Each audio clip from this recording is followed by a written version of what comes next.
The massive alien ship appeared above Earth on a quiet Tuesday morning in April 2157. Its metallic surface reflected sunlight like polished chrome, stretching nearly 10 kilometers from end to end. Within hours, every news channel on Earth showed the same images of the vessel that had so casually broken through humanity's early warning systems. Inside the United Defense Council's underground chamber in Geneva, 50 of Earth's top military and political leaders sat in tense silence. The room's dark wood panels and deep blue carpeting usually gave it a sense of calm authority. Today, it felt like a tomb. Admiral James Stone watched the holographic display floating above the center table. The alien ship had made no hostile moves, but his 30 years of military experience told him that meant nothing. His weathered face remained neutral as he studied the vessel's design, noting its obvious weapon ports and shield generators. "They're hailing us again," announced General Roberts, her voice steady despite the situation. Same message as before. The alien transmission played through the chamber speakers. "We are the Galactic Empire, rulers of 40,000 worlds. We come in peace to integrate your species into our benevolent rule. Prepare to receive our ambassador." President Wilson, an older man with gray hair and tired eyes, looked around the table. Opinions. Admiral Stone spoke first. "They broke through our outer sensor grid like it wasn't there. They're showing off. Notice they didn't say, 'We come to negotiate.' They said, 'Prepare to receive our ambassador.' They're not asking." "Agreed," said Dr. Thompson from NASA. "Their technology is advanced, but not as much as they want us to think. That ship's using standard fusion drives. We've had those for 20 years, just not at that scale." The council members exchanged knowing looks. Humanity had been preparing for this moment for over a century. After the first space war of 2098, Earth's nations had finally united, realizing that their survival depended on presenting a unified front to any alien civilizations they might encounter. The alien ship launched a smaller vessel. It descended through Earth's atmosphere with practiced grace, landing on the designated pad outside the council building. The council members watched on the security feeds as the ambassador emerged. Lord Grey, as he called himself, looked almost human except for his silvery skin and slightly larger eyes. He wore elaborate robes covered in what looked like military medals. 2 guards flanked him, carrying weapons that were obviously meant to impress. When Lord Grey entered the council chamber, he smiled in a way that didn't reach his eyes. "Greetings, primitive. Excuse me, honored representatives of Earth. I bring the Empire's terms for your integration." Admiral Stone studied the alien's body language. Despite his diplomatic words, Lord Grey stood like a man who expected no real resistance. He moved like someone who had never faced a serious challenge to his authority. The ambassador's presentation was smooth and practiced. The Empire would establish bases on Mars to protect Earth. They would guide human technological development. They would assist in establishing proper governmental structures. Each statement was clearly rehearsed, designed to make subjugation sound like a gift. Stone noticed something else. When describing the Empire's military might, Lord Grey mentioned the number of planets they controlled and their ship size, but he never mentioned actual combat experience. The Admiral's mind raced through the implications. "You seem troubled, Admiral," Lord Grey said, noticing Stone's intense stare. "I assure you, the Empire's protection is absolute. Our military might is beyond question." Stone smiled slightly. "I have no doubt about your Empire's size, Lord Grey, but I have a question. When was your last actual war?" The ambassador's confident expression flickered for just a moment. "The Empire has maintained peace for 3 centuries. Our might ensures no one dares challenge us. 300 years without conflict," Stone said quietly. "Interesting." As the meeting continued, Stone made a mental note to request a private audience with the ambassador. The Empire clearly didn't understand what they were dealing with. They saw Earth's relatively small territory and assumed weakness. They saw humanity's limited space presence and thought them primitive. They needed to be warned, because if they pushed humanity into a corner, they would learn why Earth's history books were filled with wars instead of peace. 2 days after the first meeting, Admiral Stone sat alone in his office, preparing for his private meeting with Lord Grey. On his desk lay an old tablet containing files that hadn't been opened in years. Files marked classified historical records, military conflicts. A soft knock on his door announced the arrival of the Empire's ambassador. Lord Grey entered with his usual air of superiority, though this time without his guards. His silver skin gleamed under the office lights. "You requested this meeting, Admiral," Lord Grey said, taking a seat across from Stone. "Though I must say, I find it unusual for a military officer to arrange diplomatic discussions." Stone's weathered face remained calm. "This isn't a diplomatic meeting, Lord Grey. This is a warning." The ambassador's expression shifted between amusement and confusion. A warning. From a single planet to the Empire. How quaint. Without speaking, Stone activated the large screen on his office wall. Images began to play. Old footage from Earth's many wars. Tanks rolling across desert sands. Ships battling in vast oceans. Aircraft dropping bombs. Soldiers fighting house to house in ruined cities. "What is this primitive violence?" Lord Grey asked, his voice carrying a hint of disgust. "This is why you should be afraid," Stone replied quietly. "What you're seeing is just the past 100 years of human warfare. We have thousands of years of recorded military history. Do you know what that means, Lord Grey?" The ambassador shifted uncomfortably in his seat. "It means your species is barbaric." Stone shook his head. "It means we've had practice. Lots of practice." The screen changed to show modern military installations, underground bases, orbital platforms that the Empire's sensors hadn't detected. Weapons systems that made Lord Grey's eyes widen. "Impossible," the ambassador whispered. "Our scans showed nothing like this." "Because we didn't want you to see them," Stone said. "Your empire has been at peace for 300 years. That's wonderful. But do you know what humans have been doing for those same 300 years? We've been preparing, planning, building." Stone stood up and walked to a large window overlooking the city. "Every time we invented something new, our first thought was, how could this be used in a fight?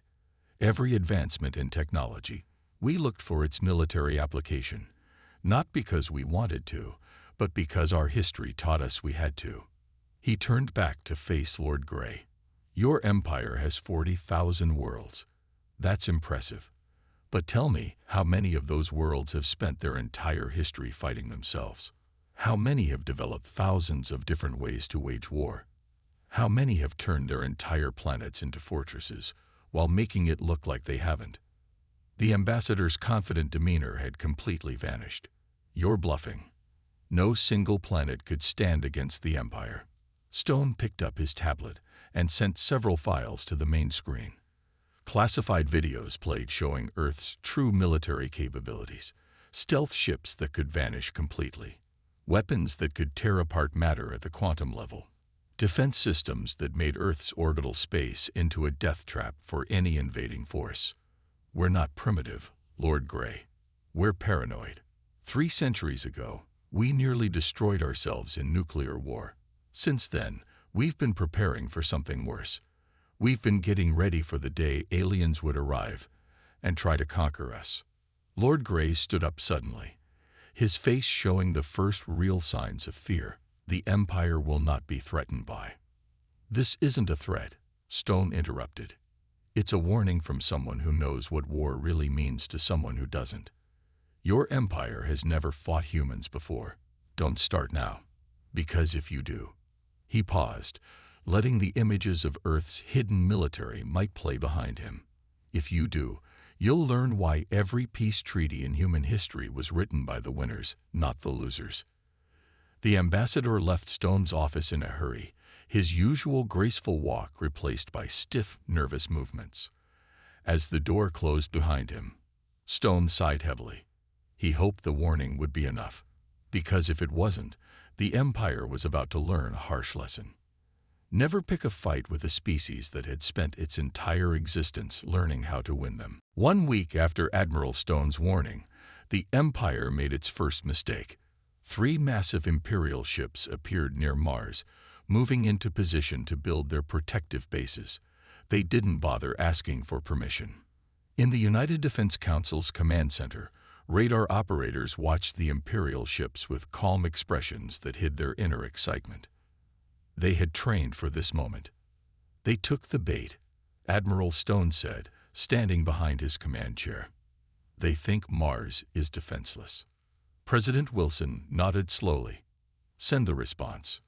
Just 1 ship, Stone replied. Let's give them a small demonstration. Above Earth, a single vessel emerged from its hidden dock in the mountains. To casual observers, it looked small and simple compared to the Imperial ships. Its dark hull absorbed light rather than reflecting it, making it seem even less impressive. The ship's captain, Robert Walker, felt a surge of pride as his vessel, the UES Defiant, moved away from Earth. His crew of 50 represented some of humanity's best soldiers and engineers. They had practiced this scenario hundreds of times. Imperial vessels detected, his sensor officer reported. They're not even running their shields. Walker smiled. They don't think they need to. Set course for Mars. Let them see us coming. The Defiant moved at what seemed like a slow pace, using what the Empire would recognize as standard fusion drives. The Imperial ships noticed them but showed no concern. After all, what could one small ship do? They're sending a message, the communications officer announced. They're ordering us to turn back or face destruction. Walker pressed a button on his chair. Showtime, everyone. Activate the Phantom Drive. In an instant, everything changed. The Defiant seemed to flicker, and suddenly it wasn't using fusion drives anymore. The ship jumped forward at impossible speed, using technology the Empire didn't know existed. Before the Imperial ships could raise their shields, the Defiant was among them. Target their engines first, Walker ordered. Non-lethal shots if possible. Let's show them what they're dealing with. Quantum beams lanced out from the Defiant's hidden weapons. The first Imperial ship's engines exploded instantly. The second ship managed to raise partial shields, but they didn't help. Human weapons cut through Imperial defenses like they weren't there. The third ship tried to fight back. Its impressive-looking weapons fired at the Defiant, but the human ship moved in ways that should have been impossible. Every shot missed. Their weapons are primitive, the Defiant's tactical officer reported, sounding almost disappointed. Their targeting systems can't handle our speed. In the United Defense Council's command center, Admiral Stone watched the battle through secure feeds. Lord Grey stood beside him, his silver face now an unhealthy pale color. Impossible, the ambassador whispered. That level of technology. You said you were still developing fusion drives. We said what we wanted you to hear, Stone replied calmly, just like we only showed you what we wanted you to see. On the main screen, the battle was already over. All 3 Imperial ships floated powerless in space, their engines destroyed with surgical precision. The Defiant hadn't caused a single death, but it had completely disabled 3 of the Empire's best warships. This is a declaration of war, Lord Grey said, but his voice trembled. No, Stone corrected him. This is us stopping you from making an even bigger mistake. Your ships fired first. We defended ourselves, and we did it without killing anyone, just to show you we could. The Admiral turned to face the ambassador. Call your fleet back, Lord Grey, because if you don't, the next demonstration won't be so gentle. Lord Grey hurried from the command center to contact the Empire's leadership. Behind him, he heard Stone giving new orders. Send the signal to our ships in the Kuiper Belt, the Admiral said, and activate our Mars defense grid. It's time to show them what they're really dealing with. As hidden weapons platforms emerged from the Martian surface and more human ships appeared from secret bases, the Empire began to realize a terrible truth. They hadn't discovered Earth. Earth had been waiting for them. and they were about to learn why Admiral Stone's warning should have been taken seriously. Deep within the Empire's central library on their capital world, Imperial researcher Marcus felt his hands shaking as he read through Earth's historical records. For 3 straight days, he and his team had been studying human military history, trying to understand how they had so easily defeated 3 Imperial warships. What they found terrified them. "High Commander," Marcus called out as his superior entered the vast archive chamber. "You need to see this immediately." The High Commander of the Imperial fleet, a tall figure with the same silvery skin as all his kind, strode forward. His usual confidence had been shattered after watching the battle footage from Mars. "Tell me you found their weakness," the commander demanded. Marcus shook his head, his voice trembling. "Sir, I've found the opposite. Look at this." He activated the main display screen, showing images from thousands of human battles throughout history. Every species we've encountered developed maybe 4 or 5 ways of fighting. The humans, they created thousands. "Impossible," the commander whispered. "They call it martial arts.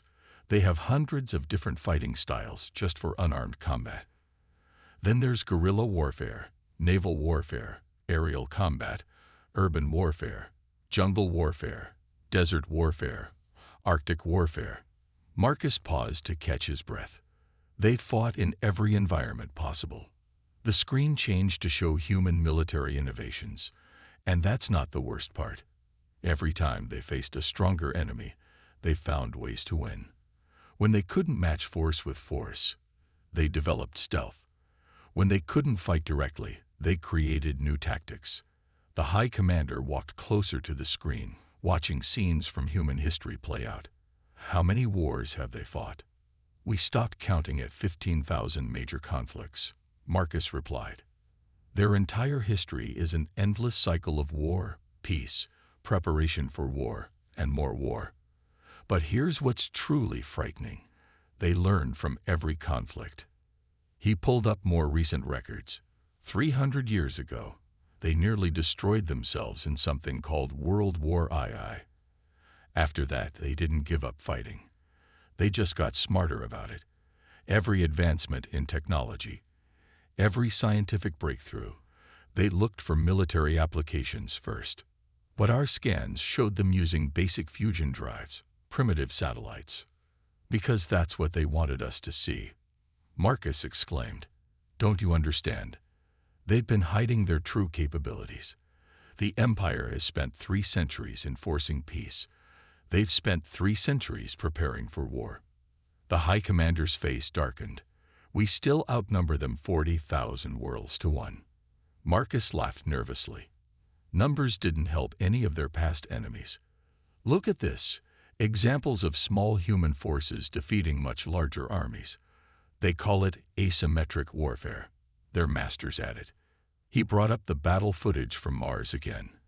"That single ship didn't just defeat our vessels. It deliberately avoided killing anyone. They were sending us a message.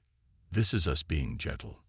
The Empire cannot back down," the High Commander stated, but there was uncertainty in his voice. "We would lose face before our subject worlds." "We might lose more than face," Marcus warned. He activated one final display. "I found references to something humans call the art of war by Sun Tzu. It's thousands of years old, but listen to this. Supreme excellence consists of breaking the enemy's resistance without fighting." He turned to face his commander. "They tried to warn us. That meeting their admiral arranged. He showed their ambassador their military history. He was trying to prevent this conflict. Are you suggesting the Empire should retreat from a single world?" the High Commander demanded. "I'm suggesting we should have run when they gave us the chance," Marcus replied quietly. "Because now they'll show us everything they've been hiding.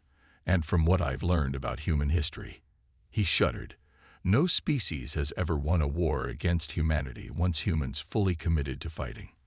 As if to emphasize his point, reports began flooding in from across Imperial space. Human ships were appearing from hidden bases throughout the galaxy. Their stealth technology was far beyond anything the Empire had imagined possible. The war had already begun, And for the first time in 3 centuries, the Empire faced an enemy that knew more about warfare than they could imagine. The Imperial fleet arrived at Mars in full force.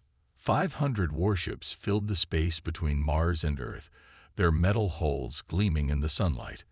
Each ship was bigger than anything humanity had ever built, or so the Empire thought. In the Defense Council's command center, Admiral Stone watched the invasion fleet with calm eyes. Behind him, tactical officers monitored their stations, waiting for his command. They brought their entire Third Fleet, one officer reported. Estimate 20 million Imperial troops. Stone nodded. And they still don't understand. Activate the orbital defense grid. Across Mars's surface, hidden doors opened in the red soil. Thousands of defense platforms rose from their underground shelters, their weapons already locked on Imperial ships. The Empire had thought Mars was defenseless. They were wrong. All platforms ready, another officer announced. AI combat systems online. Stone pressed a button on his command chair. This is Admiral Stone to all Earth forces. Execute Battle Plan Delta. The space around Mars came alive. Quantum missiles launched from the Martian surface, each guided by advanced AI systems that could think faster than any organic pilot. The Empire's ships tried to dodge, but the human weapons moved in ways that ignored normal physics. First wave impact in 3, 2, 1. The front line of the Imperial fleet disappeared in a series of explosions. 40 ships destroyed in the first minute. The Empire had never seen weapons like this before. They're launching fighters, someone reported. Stone smiled slightly. Deploy our countermeasures. Small disc-shaped devices activated around Earth's orbital space.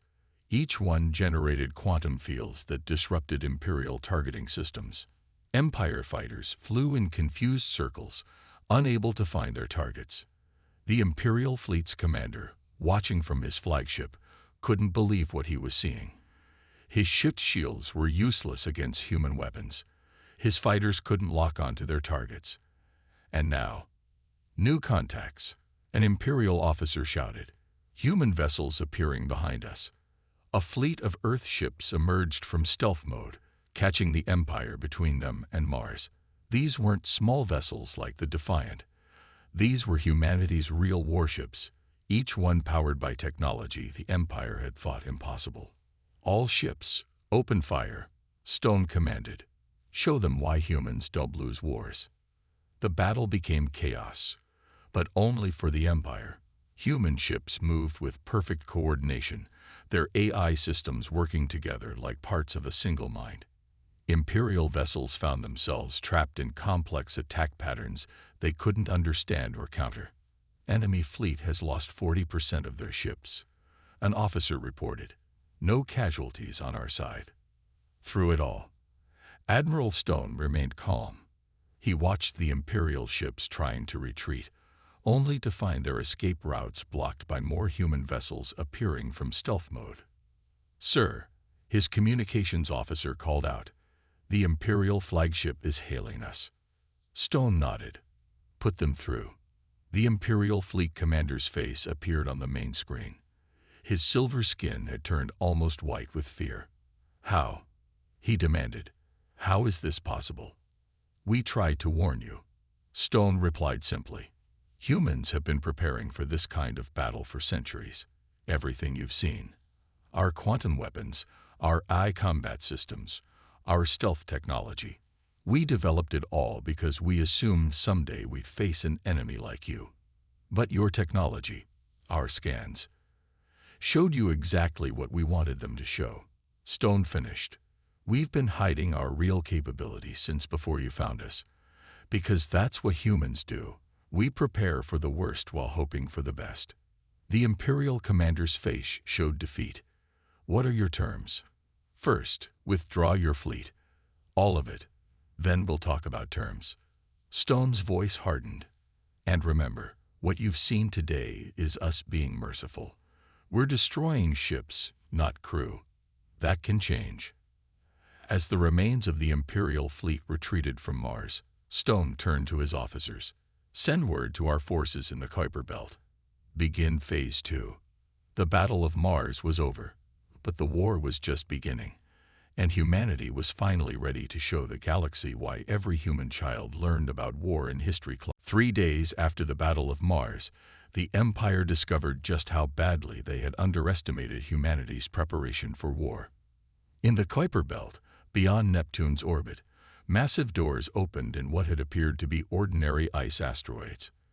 From these hidden bases emerged the true might of Earth's fleet, 5,000 warships that humanity had built in secret over the last century. Admiral Stone stood on the bridge of humanity's flagship, the UES Prometheus. Around him, crew members worked at their stations with practiced efficiency. The massive ship, hidden for decades, was finally revealing itself to the galaxy. "All ships report ready," his second-in-command reported. "The Empire still hasn't detected us." Stone nodded. "Send the signal. Operation Hidden Hand begins now." Across Imperial space, chaos erupted. Human stealth ships, which had been hiding near major Imperial worlds for years, suddenly appeared. These ships had been placed long before the Empire even discovered Earth, waiting for the day they might be needed. In the Imperial Palace, Lord Grey watched in horror as reports flooded in from across the Empire. His hand shook as he read each new message. Human forces have captured the shipyards at Beta Colony. Imperial defenses at Centauri Prime have fallen. Earth ships appearing in every major system. Unable to track enemy movements, their stealth technology is beyond our capabilities. The Empire had ruled 40,000 worlds through fear and overwhelming force, but they had never faced an enemy who had spent centuries preparing specifically for this kind of war. On the Prometheus, Stone received updates from his Special Forces teams. The humans had studied the Empire's weaknesses for years, placing agents throughout Imperial space. Now those agents were causing havoc, turning the Empire's own systems against them. "Sir," his communications officer called out, "another 3 Imperial worlds are requesting independence from the Empire. They say they'd rather join Earth's alliance." Stone allowed himself a small smile. This was why humans studied history. They knew that empires often fell from within. "Send them our terms. As long as they grant basic rights to their citizens, Earth will guarantee their independence." The Empire's response to the human attack was slow and confused. Their ships were designed for showing power, not actual combat. Their crews had never faced a real enemy. But humans had been fighting wars since they first picked up stones as weapons. "Imperial fleet approaching in Sector 7, an officer reported. "Let them come," Stone ordered. "Show them why humans master the art of war." The battle that followed was short and decisive. Human ships moved like ghosts, appearing and disappearing at will. Their quantum weapons cut through Imperial defenses like paper. Their AI combat systems predicted and countered every Imperial move before it happened. In just 1 week, humanity had taken control of a quarter of Imperial space, not through overwhelming force, but through careful planning, superior tactics, and technology the Empire hadn't known existed. Back on Earth, the Defense Council reviewed the war's progress.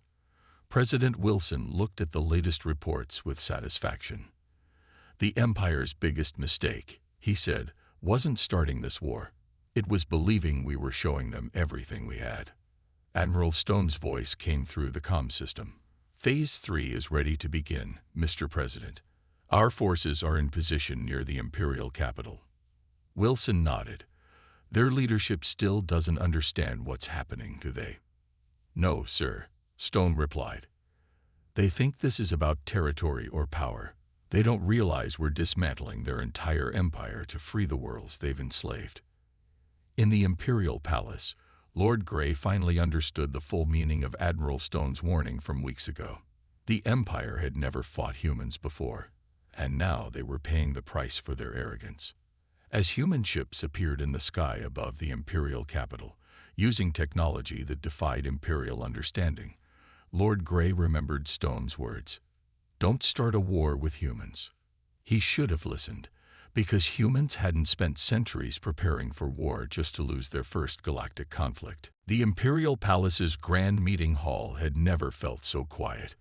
Once filled with the proud voices of Empire officials, it now held a different gathering. Admiral Stone sat at one end of the massive table, facing the Empire's Supreme Council. Lord Grey stood in the corner, his silver face showing defeat. 2 weeks had passed since human forces surrounded the Imperial capital. The Empire's mighty fleets were scattered, their best weapons proven useless, and their ruling system was falling apart. "You could destroy us completely," the Imperial High Commander said, breaking the silence. "Yet you're offering peace. Why?" Stone looked around the room, noting the fear in the Empire officials' eyes. "Because this was never about destruction. We didn't prepare for centuries just to become conquerors like you." He pressed a button, and a hologram appeared above the table, showing the galaxy. Thousands of points of light marked worlds that had already declared independence from the Empire. "Your Empire's biggest failure wasn't attacking Earth," Stone explained. "It was believing that ruling through fear makes you strong. Humans learned long ago that real strength comes from working together." Lord Grey stepped forward. "But your weapons, your hidden fleets, your entire history of warfare, were all meant to defend freedom, not take it away." Stone finished. "That's something your Empire never understood. Humans don't fight because we love war. We fight because we love peace enough to defend it." The peace terms appeared on screens around the room. They were surprisingly simple. 1. All Empire worlds would be given the choice of independence. 2. Earth would help establish a new Galactic Council where all worlds had equal voice. 3. The Empire could keep its home systems but had to adopt democratic reforms. 4. Human technology would be shared with peaceful worlds. 5. The Joint Defense Force would be created to maintain peace. The Imperial Supreme Leader, speaking for the first time, looked confused. "You're not demanding surrender. No territories. No resources." Stone shook his head. "Earth doesn't want to rule the galaxy. We want to help build something better. A galaxy where worlds work together because they choose to, not because they're forced to." He stood up, walking to the window that showed Earth ships hovering over the Imperial city. "Look at those ships. We built them hoping we'd never need them. Now we're offering to turn them into peacekeepers instead of weapons." The Supreme Leader studied Stone's face. "Your warnings before the war. You really were trying to prevent this conflict." "We spent centuries preparing for war precisely because we wanted peace," Stone replied. "Humanity learned through countless conflicts that the best wars are the ones you prevent. But if you can't prevent them, you make sure you win them quickly and decisively." Lord Grey moved to the center of the room. "I was the first to meet humans. I thought them primitive, weak. I never understood what Admiral Stone was trying to tell me." He turned to the Supreme Leader. "Sign the peace treaty, for all our people's sake." The treaty was signed within the hour. As news spread across the galaxy, celebrations broke out on thousands of worlds. The empire that had ruled through fear was being replaced by something new. A coalition of free worlds, united by choice. Back on Earth, President Wilson watched the signing ceremony with the Defense Council. "Was it worth it?" he asked. "All those centuries of preparation." Admiral Stone, joining them via hologram from the Imperial capital, nodded. "Because of our preparation, the war lasted just 3 weeks. Minimal casualties on both sides. And now," he gestured to the celebrating aliens visible through the palace windows, "now we have a chance to build real peace."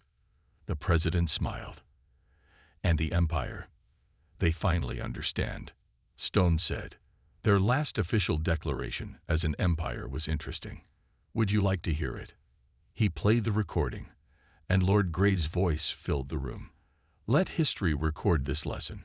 When humans warn you to run, you run. Because if you force them to fight, they will win. And if you're lucky, like us, they'll help you build a better future after they defeat you."